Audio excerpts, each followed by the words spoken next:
Hallo, heute schauen wir uns gemeinsam an, wie wir in Vigeo Web abhängige Filter erstellen können.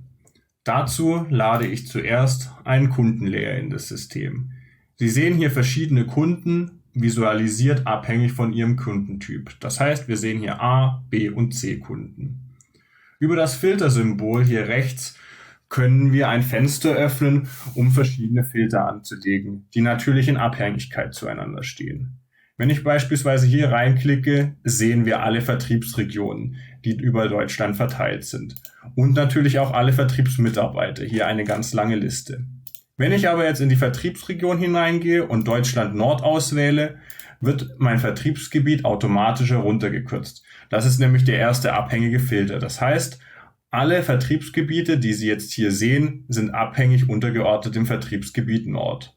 Hier wählen wir jetzt das Vertriebsgebiet Böttcher aus. Ich klicke auf Daten filtern.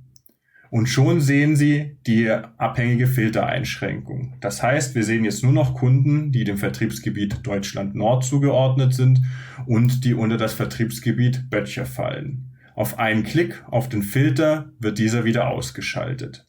Wenn ich lange auf den Filter klicke, kommt natürlich dieses Fenster wieder in mein Bild. Als nächstes möchte ich das Ganze noch weiter einschränken.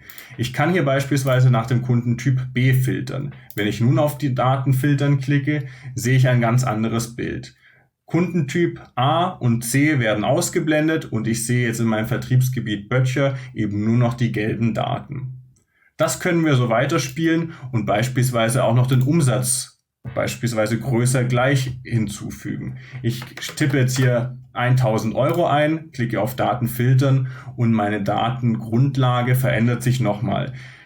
Wenn ich das Ganze zusammenfasse, was ich gemacht habe, ich habe eben die Vertriebsregion Deutschland Nord gewählt. Darunter sollen mir nur noch Kunden angezeigt werden, die ins Vertriebsgebiet Böttcher fallen. Zusätzlich möchte ich nur Kunden sehen, die den Kundentyp B entsprechend und natürlich noch einen Umsatz im Quartal 1 von größer als 1.000 € machen.